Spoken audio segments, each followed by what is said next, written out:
स्त्रियाच्या डोक्याला डोकं लावायचं नाही कोणी. स्त्रियस्य चरितम पुरुषस्य भाग्यम देऊन जानाति कुतो मनुष्य. बाईचं चरित्र आणि पुरुषाचं भाग्य स्वयं ब्रह्मदेवाला सुद्धा कळत नाही. हेराकपेरी झाली, तिनं सांगितलं मेलं, हिनं सांगितलं झालं. स्वामी मला आता आपल्या घरी घेऊन चला ना. धुंदुली आत्मदेवाला मायबाप विश्वासात घेऊन फसवायची. बाईला भांडायचा अधिकारी, बाईला नवऱ्याशी हट्ट करायचा अधिकारी, पण बाईला नवऱ्याशी कपट करण्याचा अधिकार नाही इकडे. भांडायचा अधिकार आहे तो शास्त्राने दिलाय आपल्याला. आणि नसता तरी आपण भांडलोच असतो. नवऱ्याला नसता अधिकार तरी आपण भांडलो असतो, शास्त्राने दिलाय. पण कपट करण्याचा, खोटं बोलण्याचा, त्याला अंधारात ठेवण्याचा आणि त्याचा विश्वासघात करण्याचा अधिकार कोणत्याही स्त्रीला नाही गड्या. यापेक्षा घोर पाप जीवनामध्ये कोणतं नसेल. जी बाई आपल्या नवऱ्याला अंधारात ठेवत असेल, ज्याचा विश्वासघात करत असेल, ज्याच्याशी खोटं वागत असेल, ज्याच्याशी कपट बुद्धीने वागत असेल, यापेक्षा जीवनातलं मग पाप दुसरं कोणतं नसेल. भांडा तुम्ही, आठवड्यातून एकदा भांडाकडे हरकत नाही. घरात भांडणं झालीच पाहिजे. प्रेमात सातत्यात जर टिकून ठेवायची असेल तर भांडण झालंच पाहिजे. एखाद्या पहा तुम्ही माणसाचा जर ECG काढला, ECG काढला, तो जर इथं डॉक्टर आहेत आपल्या समोर, आदरणीय सरांची चिरंजीव, बरोबर आहे ना? का रॉंग नंबर लागला माझा? सर माना चालवत नाही मला, योग्य की चुकीचं मग ते कळत नाही. तुम्ही अगदी प्रेशर येऊ देऊ नका सर, मी तुमच्या मुलीसारखी बरं का. डॉक्टर आपण जर ECG काढला, तो जर सरळ रेषेत आला, सरळ रेषेत आला, तो सरळ रेषेत येऊ शकत नाही. त्याच्यामध्ये चढ उतार असलेच पाहिजे. त्याच्यामध्ये चढ उतार म्हणजे माणूस जिवंत असल्याचा पुरावा. ECG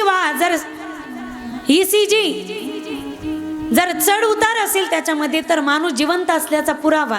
आणि तो जर सरळ रेषेत आला तर मग माणसाला नेऊन पुरावा. प्रेमात चढ उतार असला पाहिजे. दर 8 दिवसांनी भांडणं केले पाहिजे. प्रेमात चढ उतार असला पाहिजे. मायबाप धुंदुलीने आपल्या नवऱ्याला अंधारात ठेवलं, विश्वासघात केला. म्हणे स्वामी काय करू, मला बाळ झालं पण दूधच येत नाही. माझ्या बहिणीला दूध आहे पण तिला लेकरूच नाही. माझ्या बहिणीला घेऊन या ना. आत्मबिचारा, आत्मदेव बिचारा वोळा. त्या बहिणीला आणण्यात आलं, ती त्याला स्तनपान करायची. आताही वर चोंबडेपणा करायची. हे बघ ताई, तुझं नाही ना बाळ राहिलं हरकत नाही, यालाच तुझं समजत जा, याला स्तनपान करत जा बाई. तुझं तुला कसं सांभाळता नाही आलं ग? काही ओलांडण्यात आलं होतं का? काही चिटकी करणी झाली होती का? आणि आत्मदेवाला म्हणायची, पहा ना माझी बहीण कशी आपल्या लेकराला जीव लावती. लोक उगाच नाही म्हणत माय मारून मावशी उराव. बायांचा स्वभाव त्यांनाच कळू जाणं. बरोबर 3 महिन्यानंतर गाईला सुद्धा पुत्र झाला. गोकर्ण महाराज की. गाईला पुत्र झाला. कान गाईसारखे, देह मनुष्यासारखा, गाईचा पुत्र म्हणून त्याचं नाव गोपुत्र ठेवलं. शरीर मनुष्यासारखं, कान गाईसारखे म्हणून त्याचं नाव गोकर्ण ठेवलं. नामकरण करायचं होतं. आत्मदेव म्हणतात माझं नाव आत्मदेव, आपल्या बाळाचं नाव आपण ब्रह्मदेव ठेवूयात. पण धुंदुली म्हणे नाही स्वामी, 9 महिने 9 दिवस मी पोटात वाढवलंय. माझं नाव धुंदुली, याचं नाव धुंदुक्कारी. गोकर्ण पंडितो ज्ञानी, धुंदुक्कारी महाकलह. पुढे जाऊन गोकर्ण महाराज महान पंडित झाले, विद्वान झाले, ज्ञानी झाले. ते आत्मदेवाला बाबा म्हणायचे आणि गोमातेला माता म्हणायचे. पण हा जो धुंदुकारी होता अत्यंत वाईट, खळ निघाला वाईट प्रवृत्तीचा. लहान होता, धुंदुली याची लाड करायची. माझी विनंती असेल, मुलगा एकुलता एक म्हणून जर डोक्यावर चढून ठेवत असाल, मोठा झाला ना मग किती त्याला समजायचा आणि किती संस्कार करायचा प्रयत्न करा गड्या. एकदा डोक्यावर बसला ना मग शी आली आणि शू आली तरी तो खाली उतरत नसतो.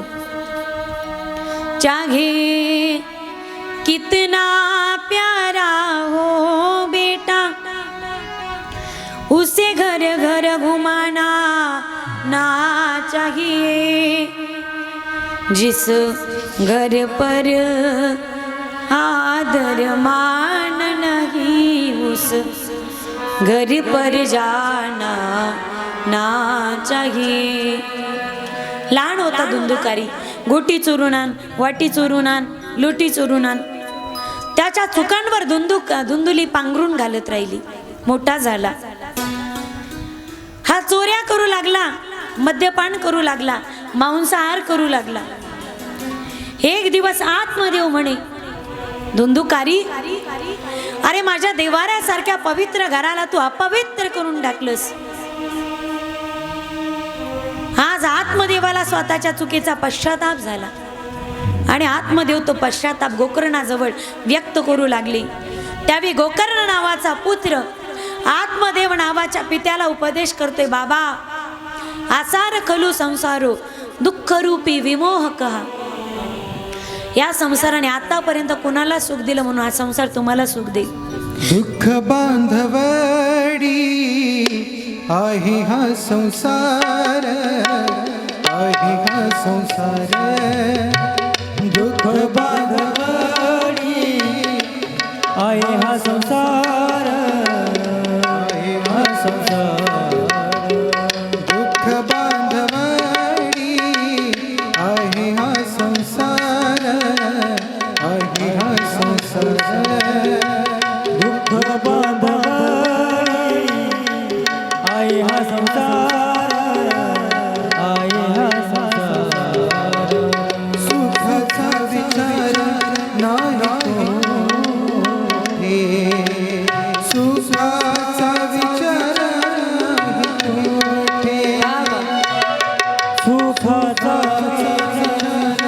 नाही कोठे,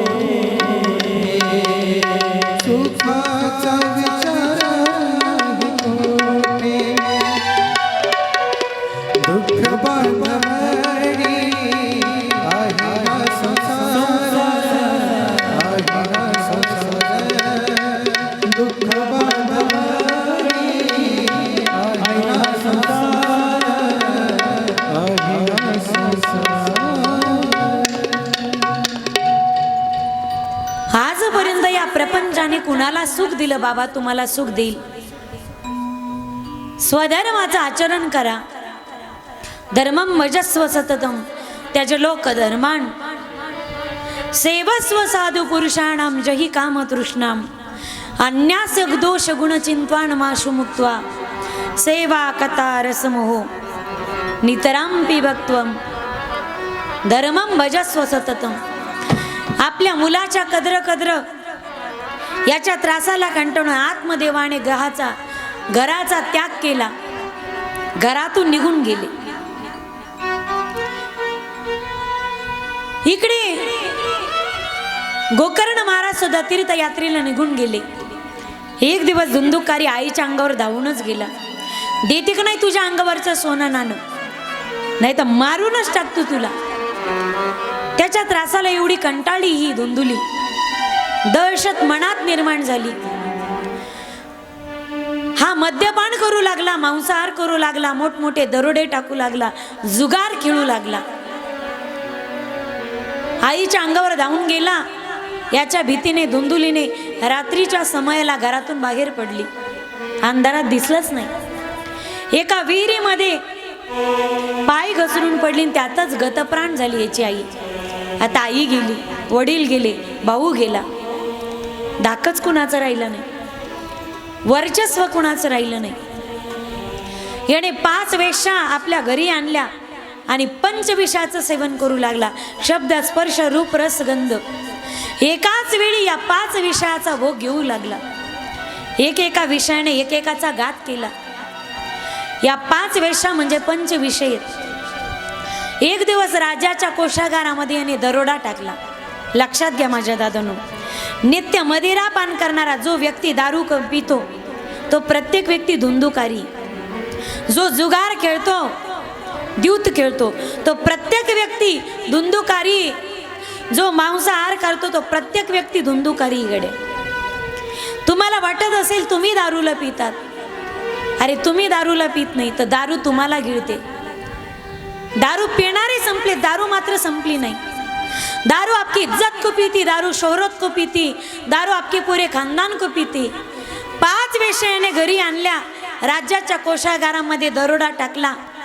सगळं धन याने ज्यावेळी घरी आणलं ना, त्यावेळी 5 वेश्या विचार करतात, जर उद्या रेड पडली, धाड पडली, राजाचे सैनिक आले तर हाही जाईल, धनही जाईल, आपल्यालाही मारावं लागेल. मग एक काम करू ना, धन घेऊन तर इथून लांबपास व्हायचं, पण यालाच मारून टाकावं लागेल, कारण याला मारलं नाही तर आपल्याला मारावं लागेल. राहत्या घरामध्ये त्याला पलंगाला बांधलं, त्याला राहत्या घरामध्ये मारण्याचा प्रयत्न करतात, बांधून मारायचा प्रयत्न करतात. धुंदुकारी मरेना. त्याच्या घशामध्ये रखरखीत निखारे ओतले, घरामध्ये खड्डं तयार केलं, त्या खड्ड्यात त्याला पुरलं, राहत्या घरामध्ये जिवंत पुरलं. त्याच्या घशामध्ये रखरखीत निखारे कोळसे टाकले, पेटलेले कोळसे पुरून टाकलं त्याला राहत्या घरामध्ये. आणि धन घेऊन या सगळ्या वेश्या धन घेऊन लंपास झाल्या. राहत्या घरामध्ये तिष्ठून तिष्ठून ज्याचा मृत्यू झाला ना, तो धुंदुकारी होता. ज्या देहावरती अंत्यसंस्कार होत नाही, त्याची उत्तरक्रिया, अंतक्रिया, उत्तरक्रिया ज्याची होत नाही, तो जीवात्मा मुक्त होत नाही.